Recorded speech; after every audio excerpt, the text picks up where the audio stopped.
بسم الله الرحمن الرحيم يسبح لله ما في السماوات وما في الأرض الملك القدوس العزيز الحكيم والذي بعث في الأميين رسولا منهم يتلو عليهم آياته ويزكيهم ويعلمهم الكتاب والحكمة وإن كانوا من قبل لفي ضلال مبين وآخرين منهم لما يلحقون الماء والعزيز الحكيم ذلك فضل الله يؤتيه من يشاء والله ذو الفضل العظيم مثل الذين حملوا التوراة ثم لم يحملوها كمثل الحمار يحمل أسفارا بئس مثل القوم الذين كذبوا بآيات الله والله لا يهدي القوم الظالمين قل يا أيها الذين هادوا إن زعمتم أنكم أولياء لله من دون الناس فتمنوا الموت إن كنتم صادقين ولا يتمنونه أبدا بما قدمت أيديهم والله عليم بالظالمين قل إن الموت الذي تفرون منه فإنه ملاقيكم ثم تردون إلى عالم الغيب والشهادة فينبئكم بما كنتم تعملون يا أيها الذين آمنوا إذا نودي للصلاة من يوم الجمعة فاسعوا إلى ذكر الله وذروا البيع ذلكم خير لكم إن كنتم تعلمون فإذا قضيت الصلاة فانتشروا في الأرض وابتغوا من فضل الله واذكروا الله كثيرا لعلكم تفلحون وإذا رأوا تجارة أو لهوا انفضوا إليها وتركوك قائما قل ما عند الله خير من اللهو ومن التجارة والله خير الرازقين بسم الله الرحمن الرحيم قل يا أيها الكافرون لا أعبد ما تعبدون ولا أنتم عابدون ما أعبد ولا أنا عابد ما عبدتم ولا أنتم عابدون ما أعبد لكم دينكم ولي دين بسم الله الرحمن الرحيم قل الله أحد الله الصمد لم يلد ولم يولد ولم يكن له كفوا أحد بسم الله الرحمن الرحيم قل الله أحد الله الصمد لم يلد ولم يولد ولم يكن له كفوا أحد بسم الله الرحمن الرحيم قل الله أحد الله الصمد لم يلد ولم يولد ولم يكن له كفوا أحد كذلك الله ربي بسم الله الرحمن الرحيم قل أعوذ برب الفلق من شر ما خلق ومن شر غاسق إذا وقب ومن شر النفاثات في العقد ومن شر حاسد إذا حسد بسم الله الرحمن الرحيم قل أعوذ برب الناس مالك الناس إله الناس من شر الوسواس الخناس الذي يوسوس في صدور الناس من الجنة والناس بسم الله الرحمن الرحيم الحمد لله رب العالمين الرحمن الرحيم مالك يوم الدين إياك نعبد وإياك نستعين اهدنا الصراط المستقيم صراط الذين أنعمت عليهم غير المغضوب عليهم ولا الضالين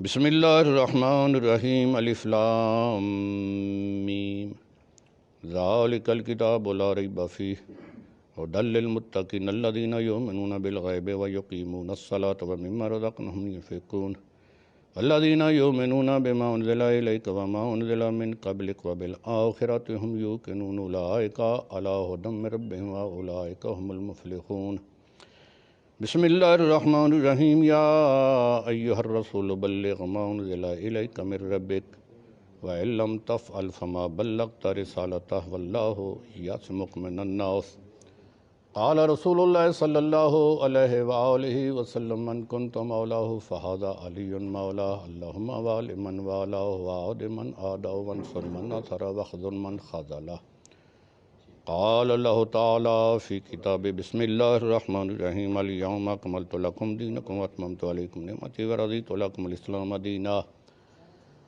بسم الله الرحمن الرحيم قل لا أسألكم عليه أجرا إلا المودة في القربى بسم الله الرحمن الرحيم فمن حاجك فيه من بعد ما جاءك من العلم فقل تعالوا ندعو أبناءنا وأبناءكم ونساءنا ونساءكم وأنفسنا وأنفسكم ثم نبتهل فنجعل لعنة الله على الكاذبين بسم الله الرحمن الرحيم إنما يريد الله ليذهب عنكم الرجس أهل البيت ويطهركم تطهيرا بسم اللہ الرحمن الرحیم ان اللہ وملائکتہ یصلون علی النبی یا ایہا الذین آمنوا صلوا علیہ وسلموا تسلیما اللہم صلی علی محمد وآل محمد اللہم صلی علی محمد وآل محمد اللہم صلی علی محمد وآل محمد یا محمود بحق محمد یا اہلا بحق علی یا فاطر بحق فاطمۃ الزہرا سلام اللہ علیہا یا محسن بحق الحسن یا قدیم لسان بحق حسین علیہ الصلاۃ والسلام بارلا بحق محمد و اہل بیت محمد علیہ الصلاۃ والسلام۔ جو کلام مجید میں نے خود تلاوت کیا ہے، جو کلام مجید میری ملک کیا گیا ہے، حاضرین مومنین نے جو کلام مجید تلاوت کیا ہے، نظر نیاز حاضری کو اپنی بارگاہ میں منظور و قبول فرما۔ تمام کلام پاک کو بطور ہدیہ و تحفہ پیش کرتے ہیں محمد و اہل بیت محمد علیہ الصلاۃ والسلام، شہداء کربلا، سیران شام کوفہ، تمام انبیاء رسولہ اولیاء، ائمہ طہار علیہ الصلاۃ والسلام، خصوصاً امام زمانہ جل اللہ تعالیٰ فرجہ شریف علیہ منظور قبول فرما۔ بارلا بحق محمد و اہل بیت محمد علیہ الصلاۃ والسلام، اس پاک کلام کا جو ثواب میسر ہو، میر الطاف حسین جعفری صاحب کی مرحومہ اہلیہ کی روح کو ایصال فرما۔ بارلا بحق محمد و اہل بیت محمد علیہ الصلاۃ والسلام، اس کے ثواب میں میر الطاف حسین جعفری صاحب کے والدین مرحوم کی ارواح کو شامل فرما۔ بارلا بحق محمد و اہل بیت محمد علیہ الصلاۃ والسلام، اس خاندان کے جتنے بزرگان اس دار فانی سے کوچ کر گئے، سب کو جنت الفردوس میں اعلیٰ علیین میں جگہ عطا فرما۔ تمام مرحومین کے گناہان صغیرہ و کبیرہ سے درگزر فرما، درجات میں بلندی عطا فرما۔ تمام مرحومین کو شفاعت محمد و اہل بیت محمد علیہ الصلاۃ والسلام نصیب فرما، شہداء کربلا کے ساتھ محشور فرما۔ عزاداران سید الشہداء، ماتمداران سید الشہداء، محبان اہل بیت میں، نمازیوں میں، روزہ داروں میں شمار فرما۔ بارلا بحق محمد و اہل بیت محمد علیہ الصلاۃ والسلام، میر الطاف حسین جعفری صاحب کی عالیہ مرحومہ کی قبر کو اور کے والدین کے قبروں کو روضۃ من ریاض الجنہ قرار فرما، ان کی قبروں پہ اپنی رحمت کی برسات نازل فرما۔ بارلا بحق محمد و اہل بیت محمد علیہ الصلاۃ والسلام، حاضرین محفل کے جتنے بزرگان فوت ہو چکے ہیں، سب کو جنت الفردوس میں اعلیٰ علیین میں جگہ عطا فرما۔ ہم سب کو اپنے مرحومین کے لیے زیادہ سے زیادہ کار خیر کرنے کی توفیق عطا فرما۔ بارلا بحق محمد و اہل بیت محمد علیہ الصلاۃ والسلام، مملکت خدا داد پاکستان کو استحکام عطا فرما، پاکستان کو دن دگنی رات چگنی ترقی عطا فرما۔ ہم سب کو پاکستان کی بہتری کے لیے کام کرنے کی ہمت اور توفیق عطا فرما۔ بارلا بحق محمد و اہل بیت محمد علیہ الصلاۃ والسلام، دنیا میں ایک مرض سرایت کر رہی ہے، بارلا بحق محمد و اہل بیت محمد علیہ الصلاۃ والسلام، ہم سب کو اس مرض سے نجات عطا فرما۔ جو اس مرض کا شکار ہو چکے ہیں، ان کو صحت کلی عطا فرما، شفاء کاملہ و عاجلہ عطا فرما، عالم اسلام کو اتحاد اور اتفاق عطا فرما۔ بارلا بحق محمد و اہل بیت محمد علیہ الصلاۃ والسلام، راہبر کبیر امام خمینی رضوان اللہ علیہ کی وفات کا کل دن گزرا ہے، مولا امام خمینی رحمۃ اللہ علیہ کے درجات میں بلندی عطا فرما۔ ان کی تحریک اسلامی میں جتنے بھی شہداء اس دار فانی سے کوچ کیے ہیں، جو شہید ہوئے ہیں، سب کو جنت الفردوس میں اعلیٰ علیین میں جگہ عطا فرما۔ ان سب شہداء کو شہداء کربلا کے ساتھ محشور فرما۔ بارلا بحق محمد و اہل بیت محمد علیہ الصلاۃ والسلام، ہم سب کو ایک دوسرے کے حقوق و فرائض سمجھ کر ان کو پورا کرنے کی توفیق عطا فرما، اس گھر کو آباد و شاد فرما، صاحبان خانہ کو واجبات ادا کرنے کی، محرمات ترک کرنے کی، صحیح معنوں میں شیعہ سنہ شریف بننے کی توفیق عطا فرما۔ میر جواد حسین جعفری صاحب کے کام کاروبار میں برکت عطا فرما، رزق حلال وسیع اور کثیر عطا فرما، ان کے بچوں کو زندگی دراز عطا فرما، رزق حلال وسیع اور کثیر عطا فرما، کاروبار میں برکت عطا فرما۔ بارلا بحق محمد و اہل بیت محمد علیہ الصلاۃ والسلام، حاضرین محفل کے جتنے اولاد ہے، جن کے جو صاحبان اولاد ہیں، ان کو اولاد کی خوشیاں نصیب فرما۔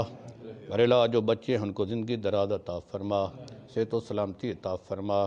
بارلا بحق محمد و اہل بیت محمد علیہ الصلاۃ والسلام، شہداء کربلا کے ساتھ ہم سب کو مشہور فرما، سلطان عادل کا ظہور جلدی فرما، ہم سب کو امام کے جانساروں میں شمار فرما۔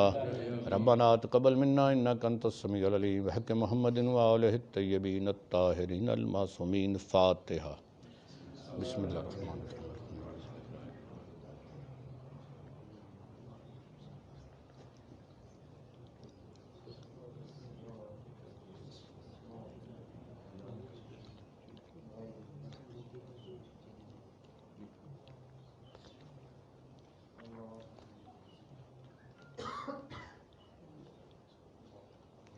اللہم اغفر للمؤمنین والمؤمنات والمسلمین والمسلمات الاحیاء منہم والاموات، تابع اللہم بیننا وبینہم بالخیرات انکا مجیب الدعوات انکا علی کل شیء قدیر۔ اللہم صل۔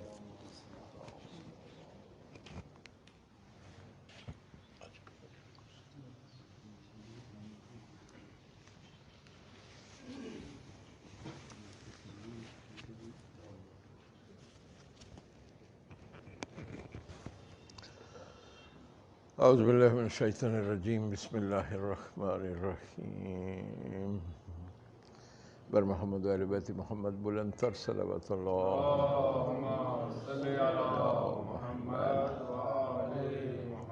برائے خوشنودی محمد و اہل بیت محمد بلند تر صلوات اللہ۔ صلی علی برائے تعجیل ظہور امام زمان علیہ السلام بلند تر صلوات۔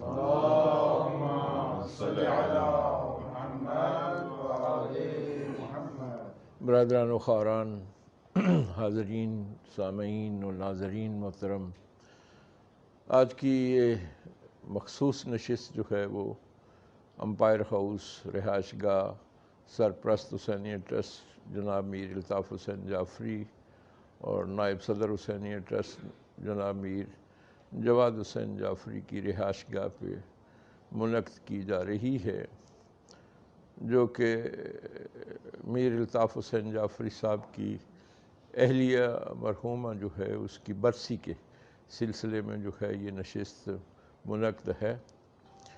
شیعان حیدر کرار کا تمام برادران اسلام سے ایک منفرد عقیدہ اور نظریہ ضرور ہے، اور وہ یہی ہے کہ ہم یہ سمجھتے ہیں کہ اگر نیک اولاد ہو تو نیک اولاد نہ اپنے والدین کو مرنے دیتی ہے نہ دوزخ جانے دیتی ہے۔ مرنے اس لیے نہیں کہ انہیں بہترین ان کے بعد جو ہے وہ تحفے جو ہے وہ ارسال کرتے رہتے ہیں، اور بہترین جو تحفہ ہے، جو بہترین اپنے مرحومین کے لیے بھیجا جا سکتا ہے، وہ ذکر محمد و اہل بیت محمد علیہ السلام کا تحفہ جو ہے اس سے بڑھ کر کوئی اور ذکر نہیں ہو سکتا۔ قرآن اور اہل بیت اطہار کو ایک دوسرے کے ساتھ اضافت کا لفظ درمیان میں قرآن و اہل بیت لکھا ہوا ہے، وہ اضافت ہے، ویسے قرآن ہی اہل بیت ہے اور اہل بیت ہی قرآن ہے، ایک ہی چیز ہے، ایک ہی ہے، وہ ایک ہی سانچے میں ڈھلے ہوئے، ان کو بلا لو، ایک ہی سانچے میں جو ہے وہ ڈھلے ہوئے ہیں۔ قرآن پاک کا اور اسی طرح سے درود پاک کا تحفہ جو ہے وہ پیش کرتے ہیں ہم ان مرحومین کو، اور خالق اکبر سے دعا گو ہیں کہ وہ ایسی مرحومہ خاتون جو بڑی دست کشادہ تھی، بڑی رحم دل تھیں، اور اپنی ساری حیات جو ہے وہ بہترین عزادار کے طور پر جو ہے وہ دنیا کے سامنے موجود رہی ہیں، جامعۃ المجتبیٰ کے بچوں کے ساتھ بڑی شفیق ماں کی حیثیت جو ہے وہ رکھتی تھیں۔ مدارس دینیہ میں پڑھنے والے بچے جو ہیں وہ جب اپنے گھر سے قدم اٹھاتے ہیں تو ایسے ہی ہے جیسے شہید جو ہے وہ اپنی منزل کی طرف فائز ہوتا ہے، شہداء کی طرح سے ان کا ثواب ہے دینی تعلیم سے مرصع اور مزین ہونے کے لیے۔ ان بچوں سے بڑی شفقت کرتی تھیں۔ یقیناً میں سمجھتا ہوں کہ اس مرحومہ کے درجات بلند ہیں، مگر مزید بلندی درجات کے لیے ہم سب مل کے اور خصوصاً خانوادے کے افراد جو ہیں وہ اہتمام کرتے رہتے۔ میری استدعا ہوگی کہ ایک دفعہ اپنی زبانوں کو پاکیزہ بھی کر لیں، اپنی زبانوں کو معطر بھی کریں محمد و اہل بیت محمد علیہ السلام پر بآواز بلند درود پڑھ کے اللہم صلی بغیر کسی تاخیر کے اب میں ملتمس ہوں، التجا کرتا ہوں سرکار علامہ محمد اصغر یزدانی صاحب قبلہ سے کہ وہ جلوہ افروز ہوں اور آج کے حوالے سے آج کی جو مجلس ترحیم ہے اس سے اپنا جو ہے وہ خطاب فرمائیں۔ یقینی بات ہے کہ ان مواقعوں کے اوپر جو ہے وہ ہمارا آپس میں سماجی معاملہ جو ہے وہ اس طرح سے ہے کہ ہم مل جل کے رہتے ہیں آپس معاشرے کے اندر جو ہے وہ، تو پھر گفتگو بھی ایسی ہی ہوتی ہے کہ جس گفتگو کے بڑے بہترین قسم کے جو ہیں وہ اثرات مرتب ہوتے ہیں۔ قبلہ اس موقع کے اوپر گفتگو کرنے کے حوالے سے خصوصاً مہارت رکھتے ہیں۔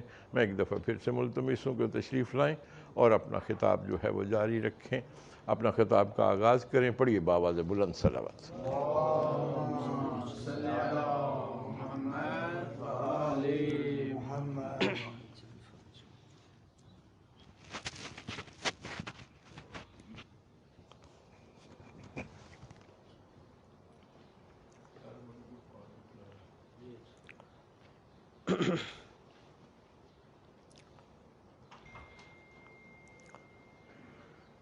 اعوذ باللہ من الشیطان الرجیم، بسم اللہ الرحمن الرحیم۔ الحمد للہ الواحد الحد الفرد الصمد الذی لم یلد ولم یولد ولم یکن لہ کفوا احد، والصلاة والسلام علی اول العدد العبد المؤید والرسول المسدد المصطفى الامجد المحمود الاحمد حبیب الہ العالمین ابی الزہراء محمد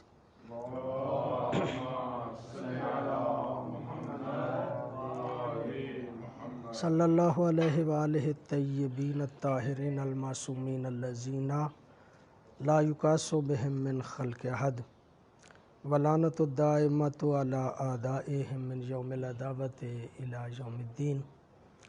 اما بعد، فقد قال رسول اللہ صلی اللہ علیہ وآلہ وسلم: السعید سعید فی بطن امہ والشقی شقی فی بطن امہ۔ درود پڑھیے گا بآواز بلند۔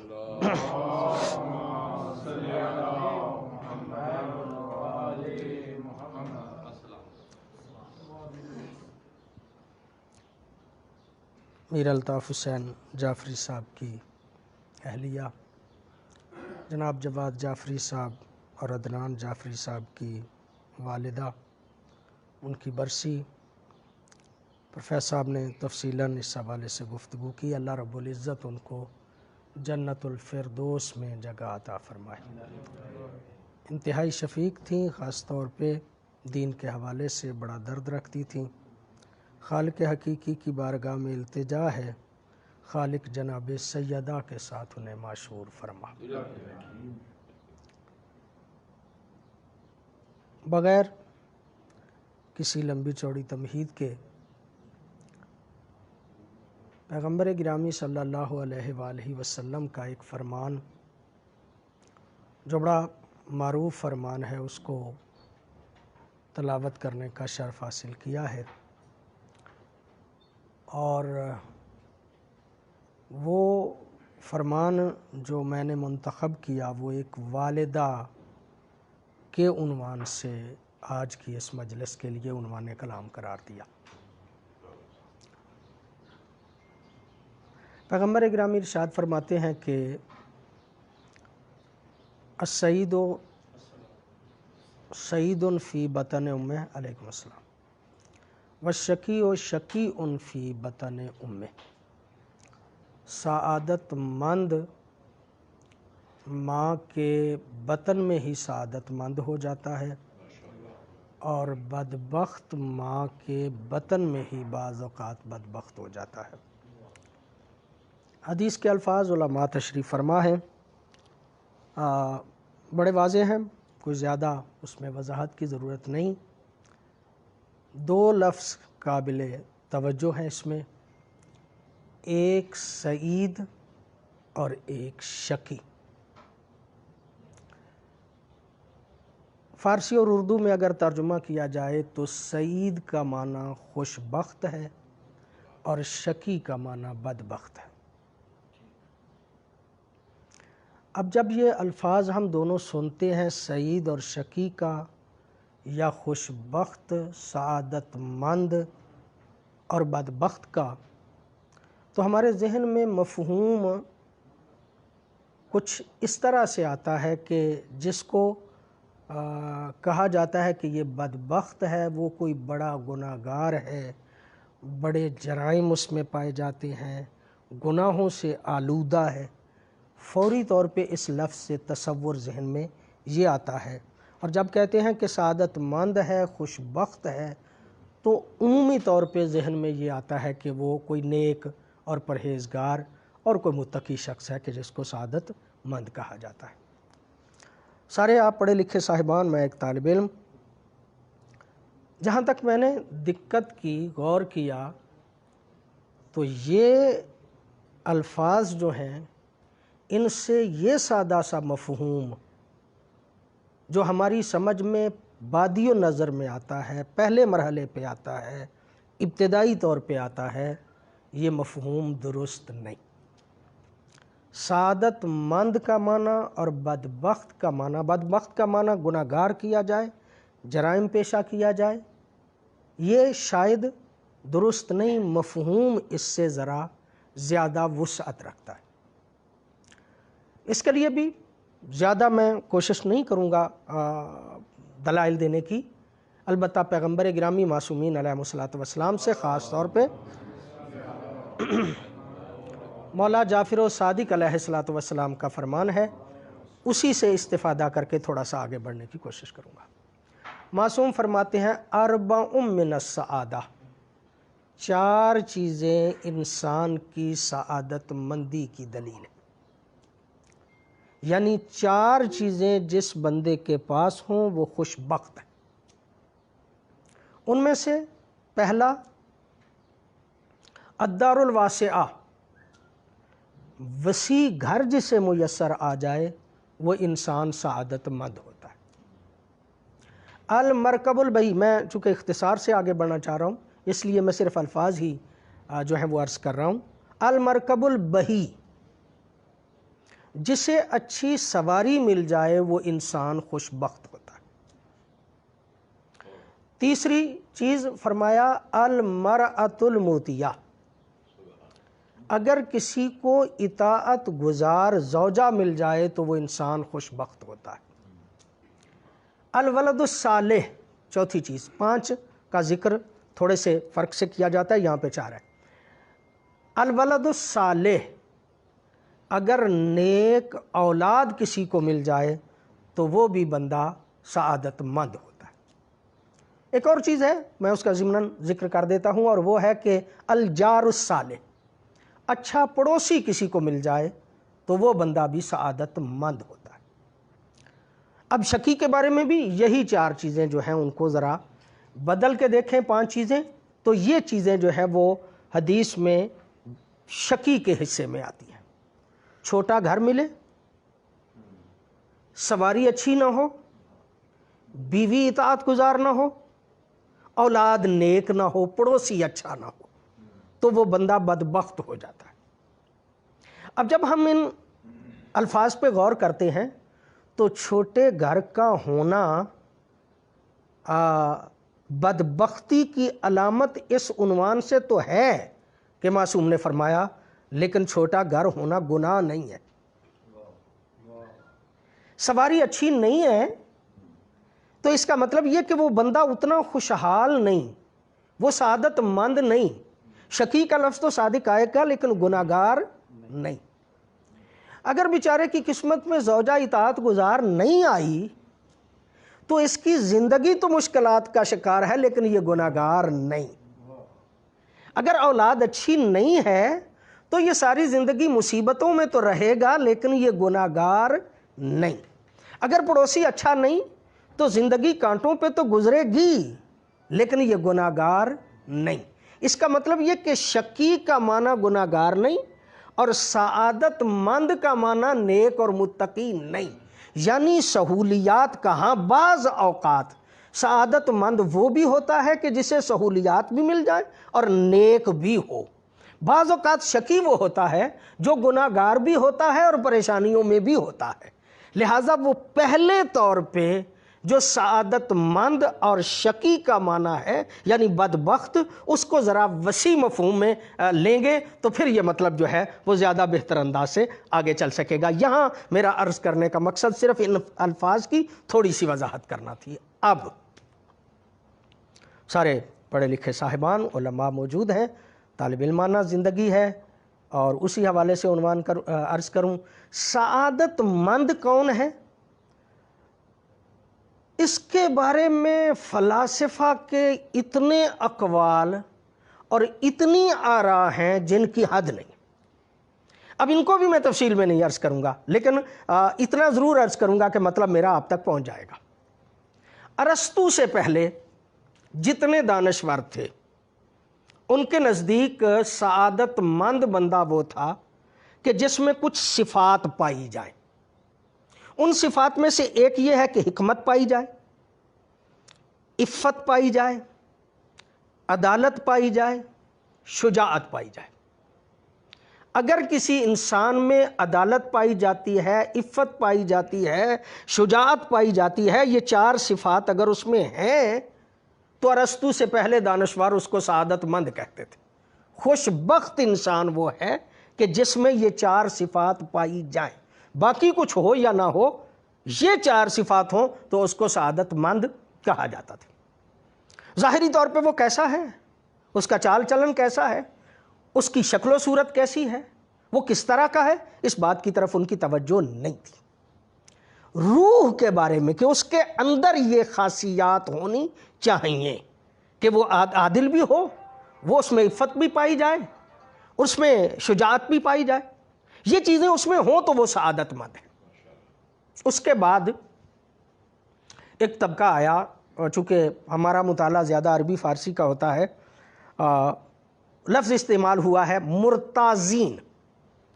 مرتازین کا ترجمہ میں کر سکتا ہوں مجاہدہ کرنے والے، چلے کاٹنے والے، زیادہ ریاضتیں کرنے والے، ان کو مرتازین کہا جاتا ہے. مرتازین کے نقطہ نظر سے سعادت مند بندہ وہ ہے کہ جو اپنے آپ کو روح کی آزادی کے لیے تکلیفیں دے، پریشانی میں رکھے اور پریشانی میں رکھ کے اپنے روح کو آزاد کرے، اور جب اس کا روح آزاد ہو جائے تو وہ سعادت مند ہو جاتا ہے. روح آزاد نہ ہو تو وہ سعادت مند نہیں ہوتا.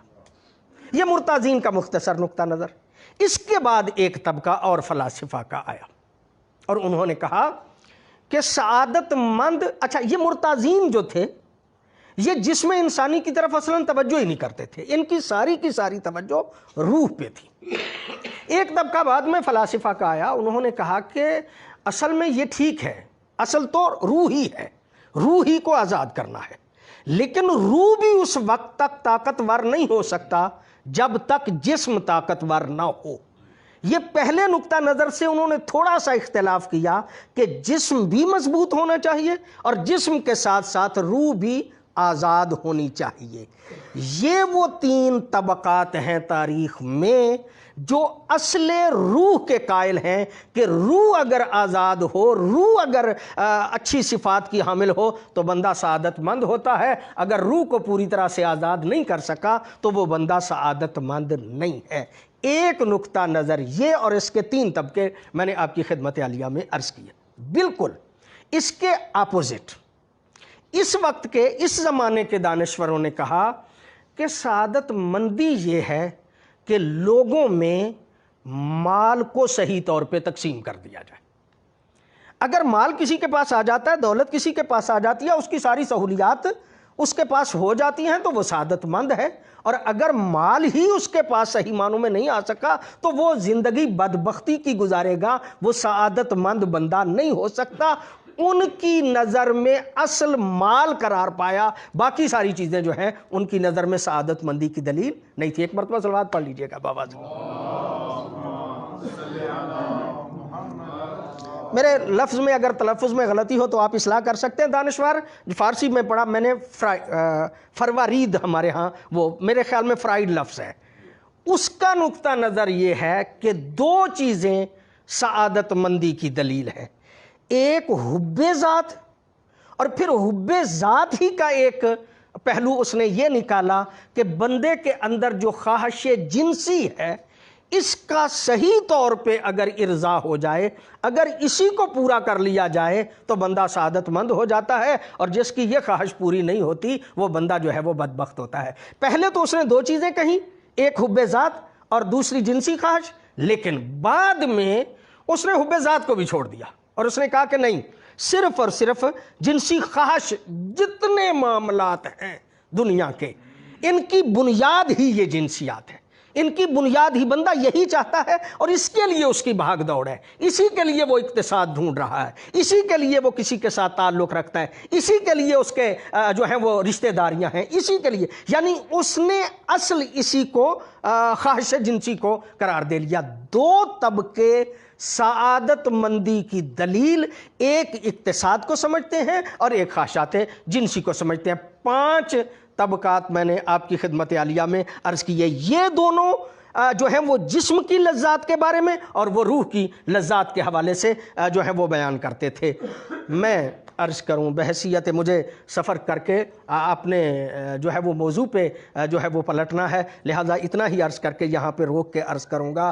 اسلام بعد میں جب اسلام نے، پیغمبر گرامی نے، قرآن نے بیان فرمایا تو قرآن حکیم نے کہا کہ یہ جتنی چیزیں یہ مختلف فلاسفہ کہہ رہے ہیں ان سب کی ضرورت ہے، اور پھر سب کی اکٹھے ضرورت ہے. کوئی ایک چیز جو ہے اس کی طرف توجہ کر لینا یہ یوں ہی ہے کہ نؤمن ببعض و نکفر ببعض، ہم بعض کو تو قبول کر لیں اور بعض کا انکار کر دیں. ایسا ممکن نہیں. جس کے پاس اقتصاد ہے اس کی باقی خواہشات بھی پاکیزہ ہونا چاہیے، جس کا جسم قوی ہے اس کا روح بھی آزاد ہونا چاہیے. اور روح کی آزادی کے لیے پھر میں ضمناً ایک بات کر کے آگے گزرنا چاہتا ہوں. مولا کائنات علی علیہ الصلوۃ والسلام کی عظمت اسی میں بیان کی جاتی ہے کہ ہر وہ جو صفت حسنہ تھی علی میں، سب وہ صفات جو ہیں وہ اکٹھی پائی جاتی تھی مولا کائنات کے حوالے سے. لہذا یہاں سے تو میں تھوڑا سا آگے گزرنا چاہتا ہوں. کہنے کا میرا مقصد مثلا فرض کریں اقتصاد کے حوالے سے ایک جملہ عرض کر کے آگے گزرنا چاہ رہا ہوں. مال ہونا ضروری ہے، بہت زیادہ ضروری ہے، ہونا چاہیے. لیکن مال بھی جب زیادہ، کل ہی میں ایک حدیث پڑھ رہا تھا، الشجاعۃ قدرن، شجاعت کی ایک حد ہے، اگر اس سے نیچے آ جائے تو بزدلی آ جاتی ہے، اس سے شجاعت اوپر چلی جائے تو ظلم ہو جاتا ہے، تکبر آ جاتا ہے، شجاعت جری ہو جاتا ہے. یعنی شجاعت جو ہے اس کی بھی ایک حد ہے. اور پھر معصوم نے فرمایا والاقتصاد قدرن، اقتصاد کی بھی ایک مقدار ہے، وہاں تک رکے گا تو اس کا اقتصاد جو ہے وہ صحیح ہے. اگر اس سے وہ ہاتھ کو زیادہ کھینچ لیتا ہے تو بخیل ہو جاتا ہے، اور اگر زیادہ اخراجات کرنا شروع کر دیتا ہے تو اس کو اسراف کہا جاتا ہے. پھر یہ بھی معاملہ، یعنی توازن اگر پایا جاتا ہے اقتصاد ہونا چاہیے. معصوم فرماتے اگر مال ہے، قرآن حکیم کے الفاظ کلا ان الانسان لیطغی ان راہ استغنی، خبردار، ان الانسان لیطغی، انسان سرکش اس وقت ہو جاتا ہے جب وہ اپنے آپ کو غنی سمجھنا شروع کر دیتا ہے. جب اس کے پاس مال کی کثرت ہو جاتی ہے وہ پھر بعض اوقات جو ہے وہ ہو جاتا ہے، سرکش ہو جاتا ہے. المال مادۃ الشہوات، معصوم فرماتے ہیں کہ مال جب آ جائے تو خواہشات جو ہیں وہ بندے میں بڑھ جاتی ہے. یہی وجہ ہے، ویسے ہے بات عرض کرنے والی. معصوم نے جو فرمایا مولا حضرت زین العابدین علیہ الصلوۃ والسلام کا فرمان.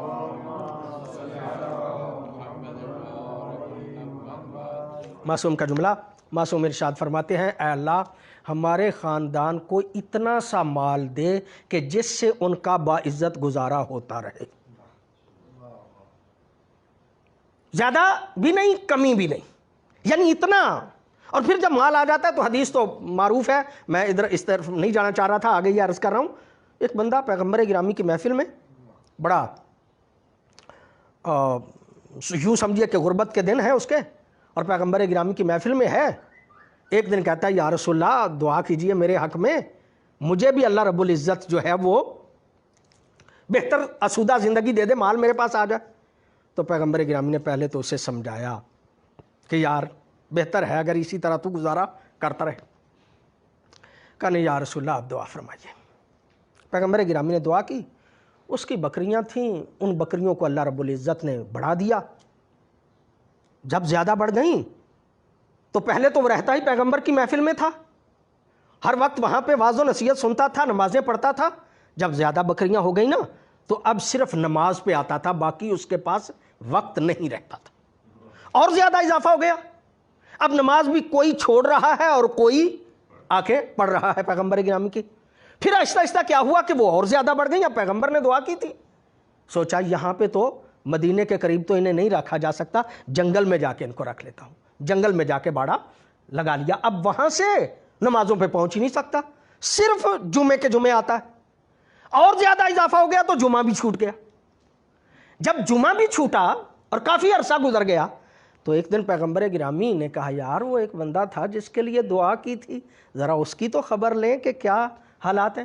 بندے گئے, پتہ کیا, اور جب مل گیا تو پیغمبر گرامی نے کہا کہ اسے کہو ہم نے تیرے لیے دعا کی تھی, اب تیرے مال میں حق خدا ہے, اس کی زکوٰۃ دو. جب کہا نا زکوٰۃ دو تو اس نے کہا جی پیغمبر گرامی کی دعا تھی, ظاہر ہے اس کے اثر میں ہوا, زکوٰۃ بھی مجھ پہ واجب ہے, میں نے دینا ہی دینا ہے. لیکن پیغمبر گرامی سے عرض کیجئے گا میں حاضر ہوں گا, انشاءاللہ حساب کریں گے کتنی بنتی ہے زکوٰۃ. نہیں آیا. پھر پیغمبر گرامی نے ساتھیوں کو بھیجا, پھر بھی بہانہ کر کے نہیں آیا. تیسری مرتبہ جب پھر پیغمبر گرامی نے بھیجا نا تو ذرا غصے میں آ کے کہتا ہے پیغمبر گرامی پیچھے ہی پڑ گئے ہیں, دے دوں گا, میں کون سا بھاگ رہا ہوں. مقصد کیا ہے کہ جب مال اپنی حد سے بڑھ جاتا ہے تو بندے کو بعض اوقات سرکش کر دیتا ہے. دعا یہ کرنی چاہیے کہ ایسا مال, جو معصوم نے فرمایا, ایسا مال ہو کہ جو مال بندے کے دین کو خراب نہ کرے بلکہ اس کی حد میں رکھے. وہی مال جو ہے وہ اسلام میں پسندیدہ بھی ہے, اور وہی مال جو ہے اس کی چاہت بھی ہے, اور اس کی چاہت ہونی چاہیے. مسئلہ کافی لمبا ہو جائے گا, میں اس طرف سے ہٹ کے دوسری طرف آنا چاہ رہا ہوں. خواہشات جنسی ہیں, ہونی چاہیے. پیغمبر گرامی صلی اللہ علیہ وآلہ وسلم اور معصومین علیہ الصلوۃ والسلام نے پوری آزادی دی ہے انسان کو کہ وہ اپنی جنسی خواہشات کو حدود اسلام میں رہ کے پورا کرے. حدود اسلام میں رہ کے پورا کرے گا تو نسلیں پاکیزہ ہوں گی. اگر حدود خدا میں رہ کے پوری نہیں کرتا تو نسلیں برباد ہو جائیں گی. لو مجھے کوئی مشکل نہیں آئی, میں اسی سے پہنچ گیا ہوں اپنے موضوع پہ.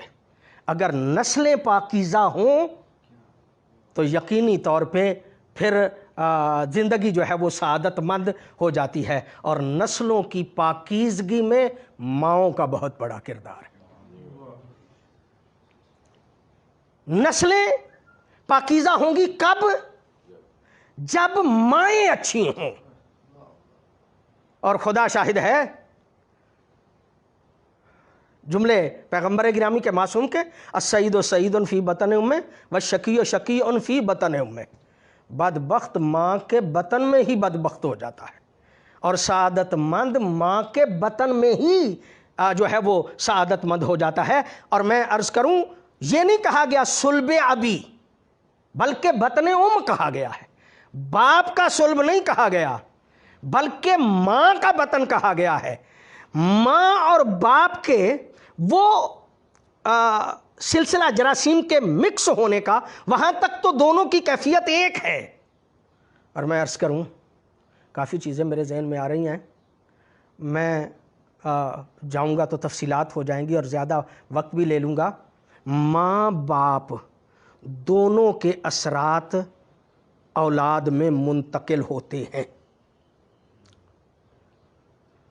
عرض کروں, کرتا رہتا ہوں میں اس بات کو, آج میں نے اس کو تھوڑا سا مرتب کیا اور آپ کی خدمت عالیہ میں عرض کروں, اچھی اولادوں کے لیے اچھے ماں باپ کا ہونا ضروری ہے. اگر ہم چاہتے ہیں کہ ہماری اولادیں پاکیزہ ہوں، اگر ہم چاہتے ہیں کہ ہماری اولادیں نیک ہوں، تو پہلے ماں باپ کو خود نیک ہونا چاہیے۔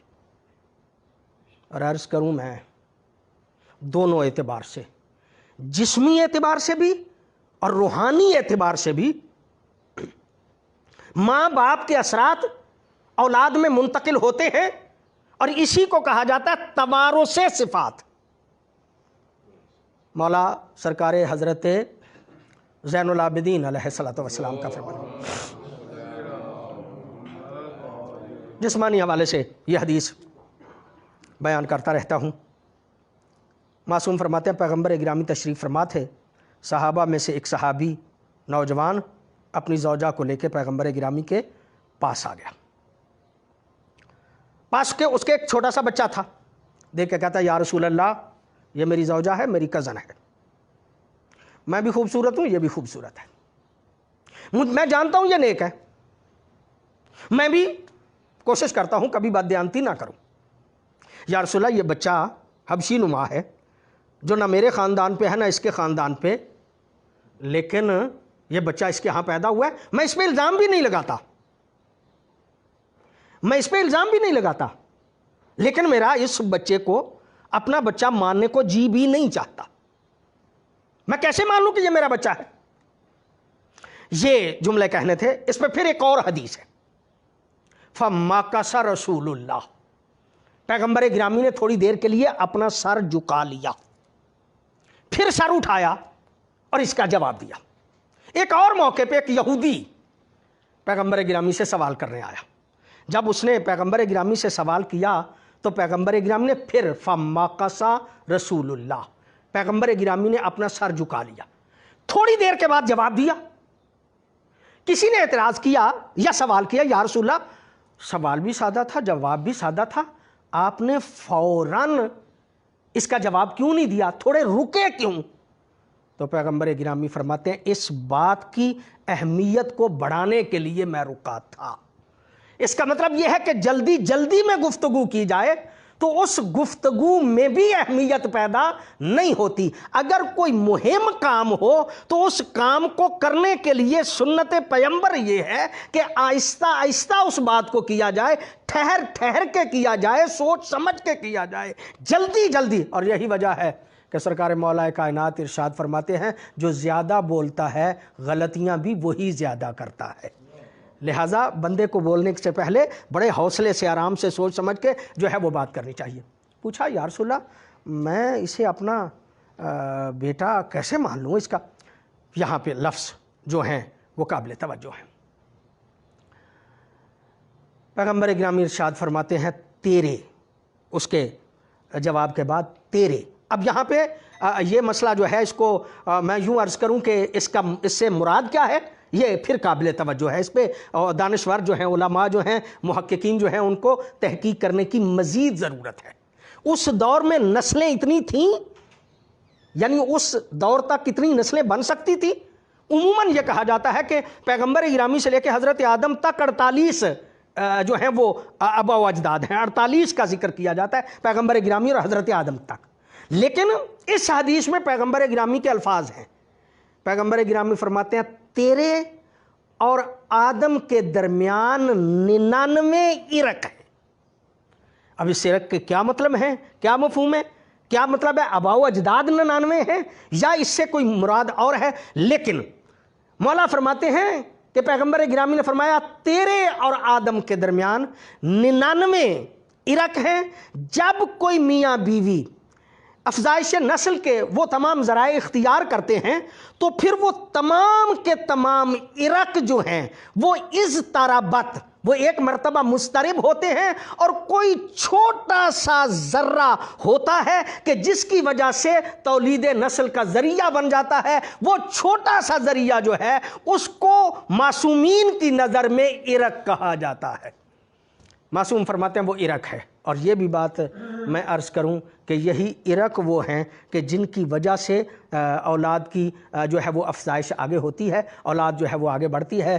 معروف فرمان ہے، ہزاروں مرتبہ میں پڑھتا رہتا ہوں، آج بھی آپ کی خدمت عالیہ میں عرض کر رہا ہوں، یہی مائیں اچھی ہوں تو اولاد، ایک حد تک تو ماں باپ اکٹھے ہیں، اور اس کے بعد ماں کی حیثیت باپ سے ذرا زیادہ بڑھ جاتی ہے۔ ماں چونکہ 9 ماہ تک بچے کو اپنے بطن میں رکھتی ہے، اور جب وہ بطن میں رکھتی ہے تو اس کا بطن صرف ایک گملہ نہیں ہوتا۔ گملے میں جب پودا آتا ہے تو گملے کا کوئی اثر پودے پہ نہیں ہوتا، لیکن ماں کی ہر حرکت کا اثر اس کے بچے پہ ہوتا ہے۔ جو وہ کھاتی ہے اس کا بھی اثر ہوتا ہے، جو وہ پیتی ہے اس کا بھی اثر ہوتا ہے، جو حرکات اس سے سرزد ہوتی ہیں اس کا بھی اثر ہوتا ہے۔ کیا عرض کروں میں آپ کی خدمت میں، خدا شاہدہ ہے مفاہیم بہت زیادہ، وقت بھی میں نہیں زیادہ لینا چاہ رہا آپ کا، لیکن ایک بات عرض کروں۔ حجاج ابن یوسف بہت بڑا ظالم، اس کے ظلموں کو تاریخ نے بہت زیادہ بیان کیا۔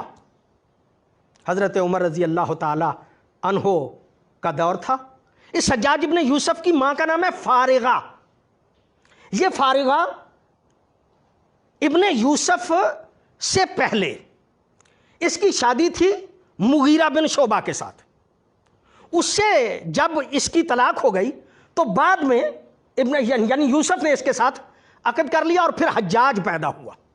حضرت عمر کا دور ہے، اور یہ عورت، میں کیا اس کے بارے میں کہوں، مجھے نہیں تفصیل میں جانا، لیکن جو میں عرض کر سکتا ہوں وہ یہ ہے کہ ایک دن یہ بیٹھی ہوئی تھی، اور سرکار حضرت عمر کا ایک طریقہ تھا کہ وہ راتوں کو گلیوں میں پھرا کرتے تھے کہ کون کون کیا کیا کس کس حال میں ہے، اور وہ چونکہ پھرتے رہتے تھے، انہوں نے دیکھا کہ یہ عورت اپنے گھر میں بیٹھ کے، شوہر کے گھر میں بیٹھ کے، ایک اور بندہ تھا جو ثقفی خاندان کا تھا، شعر پڑھ رہی تھی، اور شعر میں کہہ رہی تھی کہ کاش آج میرے پاس شراب بھی ہوتا اور میرے پاس فلاں بندہ بھی ہوتا تو آج کی رات میری بہت اچھی گزر جاتی۔ کیا کچھ نہیں اس نے، اس کے تصور میں تھا، شراب بھی تصور میں تھا، اور بندے اپنے کے علاوہ بندہ بھی کوئی اور تھا۔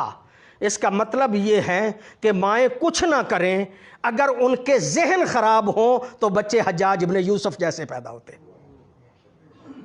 اس کا مطلب یہ ہے کہ پاکیزہ ظرف ہونا چاہیے، مائیں پاکیزہ ہونی چاہیے۔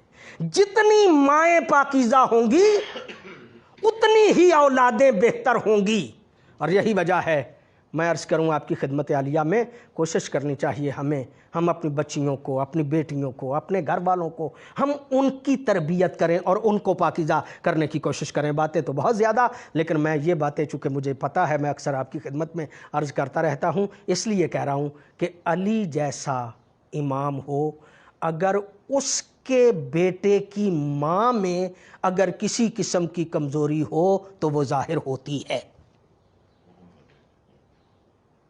اس میں کوئی شک نہیں۔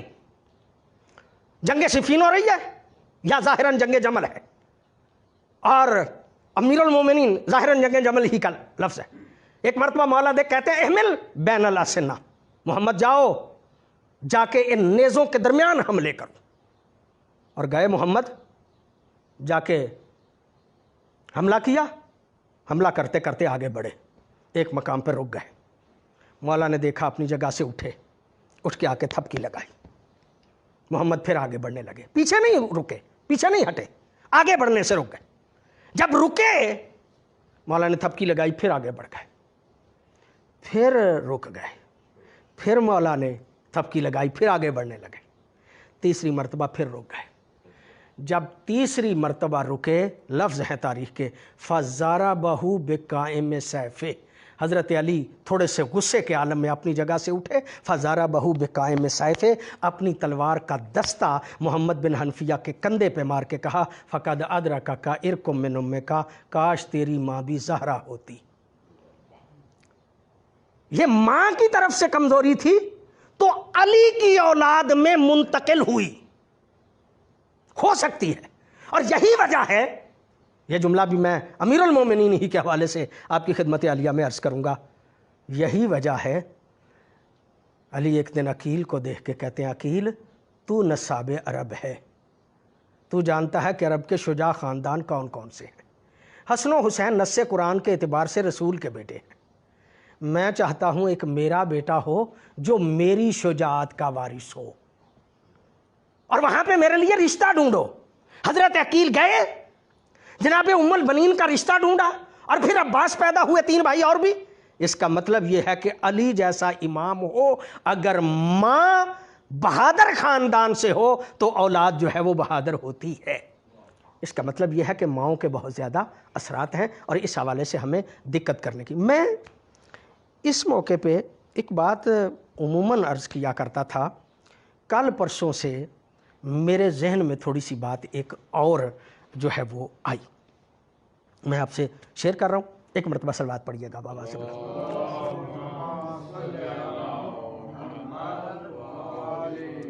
کہا کرتا ہوں کہ ماں باپ کی طرف سے اگر کوئی کمزوریاں منتقل ہو جائیں تو معصومین اور انبیاء ان کی اصلاح کرتے ہیں, تربیت کرتے ہیں. اگر تربیت بہتر ہو جائے تو ماں باپ کی طرف سے منتقل کمزوریاں ٹھیک ہو سکتی ہیں, ٹھیک کی جا سکتی ہیں. اور میں اس موقع پہ عام طور پہ ایک جملہ کہا کرتا تھا, آج بھی کہہ رہا ہوں, لیکن میرے ذہن میں تھوڑی سی اس کی وضاحت ایک نئی آئی ہے جو میں عرض کرنا چاہ رہا ہوں. یہی وجہ ہے کہ اگر تربیت کرنے والا علی مل جائے, بیٹا کسی کا بھی ہو, علی کہتے ہیں میرا بیٹا ہے. اس کا مطلب یہ کہ علی کی تربیت نے بدلا. لیکن میں یہاں سے بھی, میرا ذہن پہلے میں یہی کہا کرتا تھا اور میرے ذہن میں بھی یہ تھا, لیکن چند دن ہوئے, 2-3 دن میں مسلسل جو ہے وہ مطالعہ کر رہا تھا کسی حوالے سے, تو میرے ذہن میں آیا کہ یہاں پہ بھی تربیت علی کا بھی اثر یقینی ہے, لیکن ماں کے بھی اثرات یقینی ہیں. یہاں پہ بھی اگر غور کیا جائے تو یہاں پہ بھی ماں کے اثرات بھی یقینی ہیں. اس لیے کہ محمد کی ماں کا نام کیا ہے؟ اسماء بنت امیس. اور علماء بیٹھے ہیں, آپ پڑھے لکھے صاحبان ہیں, وضاحت کی ضرورت نہیں. یہ اسماء بنت امیس کی پہلے شادی جناب جعفر کے ساتھ ہوئی, اس کے بعد محمد کے والد کے ساتھ ہوئی, اس کے بعد علی کے ساتھ ہوئی. آپ توجہ فرمائیں گے, میں ایک جملہ عرض کرنا چاہ رہا ہوں, بڑی احتیاط سے میں آگے گزرنا چاہ رہا ہوں. 3 افراد سے اسماء بنت امیس کی شادی ہوئی ہے, حضرت جعفر کے ساتھ, محمد کے والد کے ساتھ, اور حضرت علی کے ساتھ. تو بڑی عظیم ماں نہیں ہے جس کے ایک بیٹے کا نام عبداللہ ہے, ایک کا نام عون ہے, ایک کا نام محمد ہے, پھر تیسرے کا نام محمد ہے, اور چوتھے کا نام یحییٰ بن علی ہے, جو علی کے بیٹے کی بھی ماں ہے, جو جعفر کے بھی بیٹوں کی, اور پھر جناب سیدہ زینب سلام اللہ علیہا کی بیٹیوں کی ساس بنتی ہے. جناب عبداللہ ابن جعفر اور جناب عون بن جعفر, جناب محمد بن جعفر, اور ان کی شادیاں جو ہے سرکار حضرت ام کلثوم کے ساتھ ہوئیں. تو اس اعتبار سے میں سمجھتا ہوں یہاں پہ بھی ماں کا بہت بڑا کردار ہے. اچھی اولاد, اچھی ماؤں کا ہونا بہت زیادہ ضروری ہے. اور جہاں مائیں اچھی ہونی چاہیے اچھی اولاد کے لیے, وہاں پہ بدبخت ماؤں کی اولادیں بھی بدبخت ہوتی ہیں, اور کوئی شک نہیں ہے اس بات پر. آپ تاریخ کو اٹھا کے دیکھیے گا, معصومین علیہم الصلوۃ والسلام نے اپنے دشمنوں کو جب بھی طعنہ دیا ہے ان کی بری ماؤں کا. ابن نابغہ کہا جاتا ہے. کیوں؟ اس لیے کہ معصومین بھی ان کو یہ بیان کرتے تھے کہ یہ قصور تمہاری ماں کا ہے. اور یہی وجہ ہے پیغمبر گرامی ارشاد فرماتے ہیں, علی تجھ سے محبت وہ کرے گا کہ جس کی ولادت پاکیزہ ہوگی, اور تجھ سے نفرت وہ کرے گا کہ جس کی ولادت خبیثہ ہوگی. اس کا مطلب یہ ہے کہ بد کردار ماؤں سے دشمنان آل محمد پیدا ہوتے ہیں, اور پاکیزہ ماؤں سے محب اہل بیت پیدا ہوتے ہیں. پوری توجہ ہے آپ صاحبان کی. میں آپ کی خدمت عالیہ میں یہ جملے عرض کرنا چاہ رہا تھا کہ ماں اچھی ہونی چاہیے, اور یہی وجہ ہے. میں قریب آ گیا, زیادہ وقت نہیں آپ کا لیتا. یہ جملہ تو بڑا عام سا جملہ ہے، اور اس میں دو معصوموں کا یہ قول جو ہے وہ میرے ذہن میں ہے۔ ایک تو وہی معروف جملہ ہے دربار ولید کا۔ جب دربار ولید میں بات ہونے لگی، کہا کہ انتقال ہو گیا ہے شام کے حاکم کا، تو مولا نے فرمایا انا للہ و انا الیہ راجعون۔ کہا آپ سے بیعت طلب کی گئی ہے۔ کہا میرا خیال ہے کہ اس وقت بیعت تم مجھ سے کہو، میں تمہیں اس کا جواب دوں، تجھے فائدہ نہیں ہوگا۔ تیری خواہش ہوگی کہ بڑے بازار میں سوال کیا جائے، کل بڑے بازار میں سوال کرنا، ہم تمہارا جواب دیں گے۔ یہ جملہ کہنا تھا، ولید مطمئن ہو گیا، مہربان پاس بیٹھا تھا۔ اس نے کہا اب اگر حسین اٹھ کے چلے گئے نا، پھر تیرے ہاتھ نہیں آئیں گے، ابھی یا سر قلم کر یا ان سے بیعت لے۔ یہ جملہ کہنا تھا، شخصیت وہ ہے جو حسین ہے، شخصیت وہ ہے جو نواسہ رسول ہے، شخصیت وہ ہے جو اس دور میں رسول کی سیرت کا پرتاؤ ہے۔ پرتاؤ سیرت رسول نے ایک مرتبہ ماتھے پہ تھوڑی سی سختی آئی، اور سختی میں دیکھ کے کہتے یا ابن زرکا، اور نیلی آنکھوں والی کے بیٹے، کیا تو مجھے قتل کرے گا یا یہ؟ مولا آپ تو اخلاق رسول کے وارث ہیں، آپ اس کی ماں کا تانا کیوں دے رہے ہیں؟ کہا تمہیں نہیں پتا، یہ میرے قتل کے بارے میں کہہ رہا ہے۔ جو بھی معصوم کے قتل کے بارے میں سوچے اس کی ماں بد کردار ہوتی ہے۔ معصومین علیہ الصلوۃ والسلام کے ساتھ جو دشمنی رکھتے ہیں ان کی ولادت پاکیزہ نہیں۔ میں پھر کہوں گا، دوسری بات بھی عرض کر لوں تاکہ بات جو ہے وہ مکمل ہو جائے۔ میں نے چونکہ کہا دوسری بات مولا سرکار حضرت محمد باقر علیہ الصلوۃ والسلام کے حوالے سے، اور وہ دربار یزید میں ہے۔ جب دربار یزید میں معصوم کے قتل کے حوالے سے کہا گیا تو حضرت نے فرمایا کہ تم سے تو موسیٰ کے دور کے لوگ جو ہیں وہ بہتر تھے، اس لیے کہ انہوں نے نبی کے قتل کے بارے میں نہیں سوچا۔ جو معصوم کے قتل کے بارے میں سوچے اس کی ماں اچھی نہیں ہوتی۔ اچھی اولادوں کے لیے ماؤں کا اچھا ہونا بہت زیادہ ضروری ہے، اور بری مائیں جو ہیں وہ بری اولادیں جو ہیں ان سے پیدا ہوتی ہیں۔ ہماری یہ بہن اللہ رب العزت انہیں جنت الفردوس میں جگہ عطا فرمائے، بڑی دین کے حوالے سے مخلص تھیں، اللہ رب العزت ان کے درجات بلند فرمائے، جناب سیدہ کے ساتھ ان کو معشور فرمائے، جعفری صاحب کو صحت و تندرستی عطا فرمائے، سارے خاندان کو جو مرحوم ہو چکے ہیں انہیں جنت الفردوس میں جگہ عطا فرمائے۔ میرے دوستوں، میرے بزرگوں، چونکہ ذکر ہو رہا ہے آل محمد کا، اور ہمارا طریقہ یہ ہے کہ ہم اپنوں کو بھلانے کے لیے آل محمد کا ذکر کرتے ہیں، اور پھر آل محمد کا جب ذکر ہم کرتے ہیں تو اپنی مصیبتیں بھلانے کے لیے بھی ہم آل محمد ہی کی مصیبتوں کو یاد کرتے ہیں، اس لیے کہ اس دین کے تحفظ اور اس دین کی بقا کے لیے جتنی قربانی آل محمد نے دی ہے، پیغمبر اور آل پیغمبر نے دی ہے، اتنی قربانی کہیں اور کسی جگہ پہ نظر نہیں آتی۔ میں طالب علم ہوں، سوچتا رہتا ہوں، باتیں وہی ہوتی ہیں، لیکن میں جب دقت کرتا ہوں تو دیکھتا ہوں کہ اس گھر کے ہر فرد کا کردار دین کے تحفظ کے لیے ہے، اور دین کے تحفظ کی کوئی کام بھی تحفظ دین کے بغیر یہ نہیں کرتے۔ ہم جتنے کرتے ہیں وہ عادتاً کرتے ہیں، ہم جتنے کرتے ہیں وہ رسماً کرتے ہیں، ہم جتنے کرتے ہیں وہ دکھاوے کے لیے کرتے ہیں، بہت کم خلوص ہوتا ہے۔ لیکن آل محمد کا ہر کردار اور آل محمد کا ہر عمل اس اللہ کی رضا کے لیے ہوتا ہے، اور چونکہ ان کا ہر کام اس کی رضا کی خاطر ہوتا ہے، پھر وہ نہیں دیکھتے کہ حالات کیا ہے۔ جہاں مقام کا تشخص اور تشخیص کرنا بہت زیادہ ضروری ہے کہ اس وقت کون سی ذمہ داری ہے، یہ سمجھنا بھی بہت زیادہ ضروری ہے کہ اس وقت میری ذمہ داری کیا ہے، مجھے باہر نکلنا چاہیے یا مجھے خاموش ہو جانا چاہیے۔ آل محمد کو جہاں خاموش ہونا پڑا ہے وہاں خاموش ہو گئے ہیں، اور جہاں باہر نکلنا پڑا ہے وہاں پہ وہ باہر نکلے ہیں۔ بس آپ کی توجہ ہو گئی، میں اتنا ہی عرض کروں گا۔ سیدہ معظمہ فاطمۃ الزہرا سلام اللہ علیہا، میرے سنی شیعہ بھائیوں، معزز ناظرین و سامعین،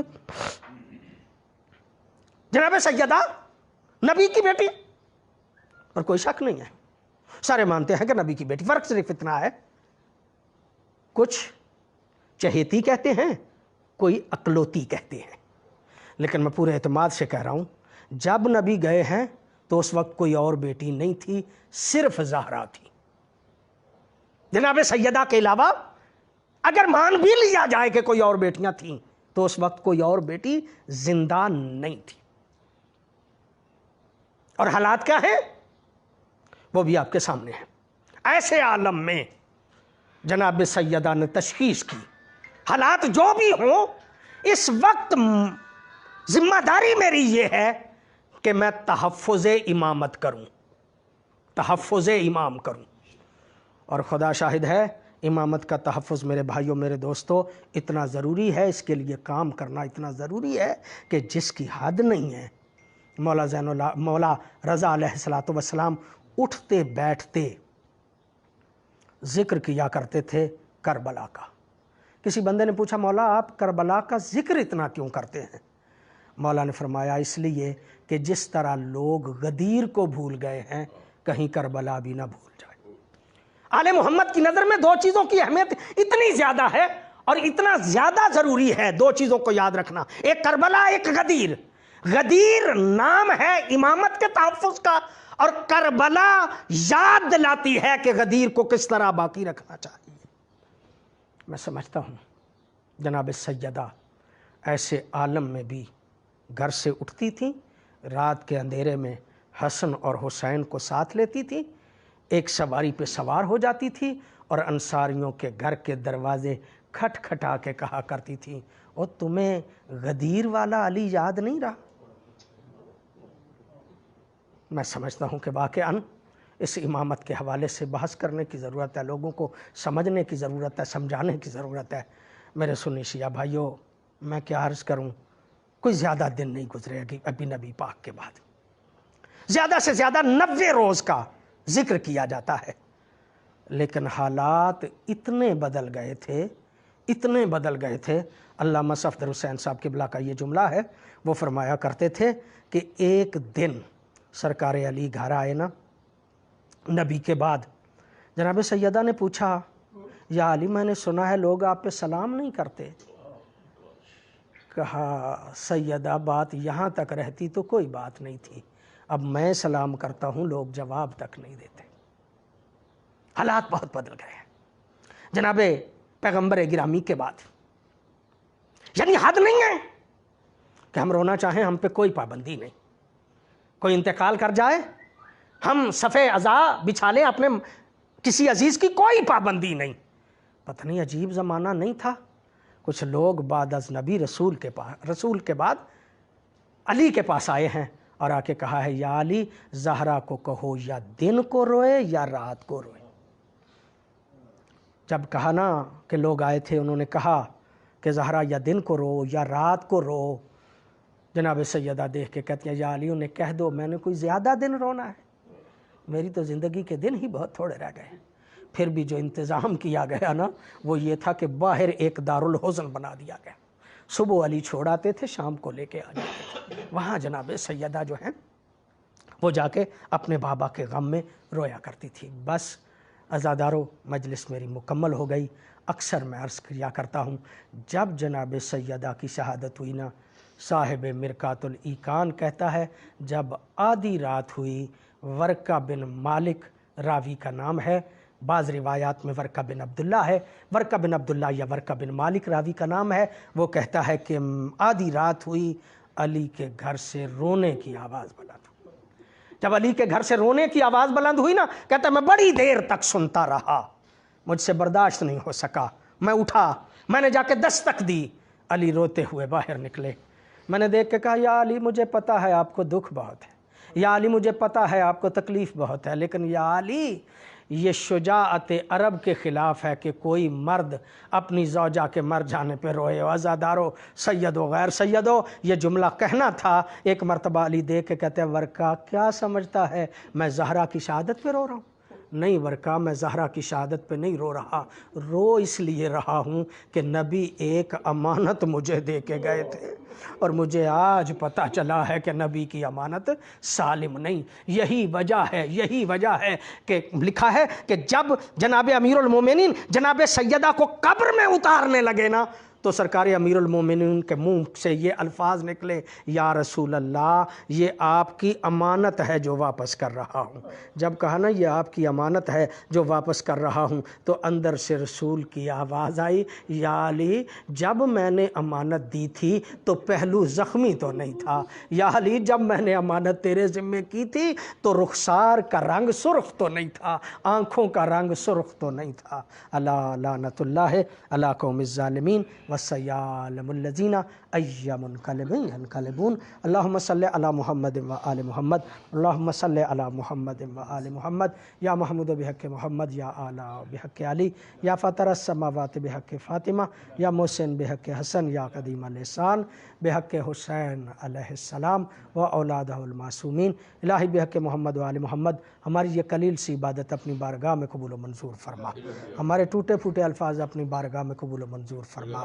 جن صاحبان نے جو یہاں پہ ذکر کیا ہے، قرآن حکیم پڑھا گیا ہے، اس کے علاوہ ذکر و اذکار کیا گیا ہے، الہی سب کو اپنی بارگاہ میں قبول و منظور فرما۔ الہی بحق محمد و آل محمد اس کا ثواب جعفری صاحب کے سب مرحومین کو، خاص طور پہ میر جواد جعفری صاحب اور عدنان جعفری صاحب کی والدہ کے روح کو پہنچا، انہیں جناب سیدہ کی کنیزوں میں معشور فرما۔ الہی بحق محمد و آل محمد ان کے صغیرہ و کبیرہ گناہوں سے درگزر فرما۔ الہی بحق محمد و آل محمد پسماندگان کو ہمیشہ اسی طرح ان کے لیے کار خیر کرنے کی توفیق عطا فرما۔ الہی بحق محمد و آل محمد ان کے گھر کے جتنے بھی مرحومین ہیں الہی ان کی مغفرت فرما، ان کے رزق حلال میں وسعت عطا فرما، ہر قسم کی خوشیاں عطا فرما، ہر قسم کی پریشانیوں سے دور فرما، ان کی اولادوں کو نیک اور صالح بنا، ہم سب کے مرحومین کی مغفرت فرما، ہمارے والدین کے گناہ معاف فرما۔ الہی بحق محمد و آل محمد ہمیں دین سمجھ کے اس پہ عمل کرنے کی توفیق عطا فرما۔ الہی بحق محمد و آل محمد ملک پاکستان کو شر شیاطین سے محفوظ فرما، پاکستان کے اہل حل و عقد کو بہتر فیصلے کرنے کی توفیق عطا فرما۔ الہی بحق محمد و آل محمد ملک پاکستان کو اس وبا سے، پوری دنیا کو اور خاص طور پہ ملک پاکستان کو اس وبا سے چھٹکارا عطا فرما، ملت اسلامیہ کا تحفظ فرما۔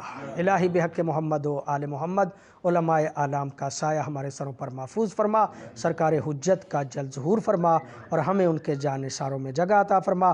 ایک مرتبہ سورہ الحمد اور 3 مرتبہ سورہ قل هو اللہ باجی مرحومہ کے لیے اور باقی اس گھر کے جتنے بھی مرحومین۔ بسم اللہ الرحمن الرحیم، الحمدللہ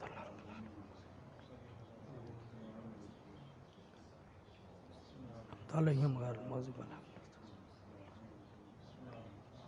قل هو اللہ احد اللہ الصمد لم یلد۔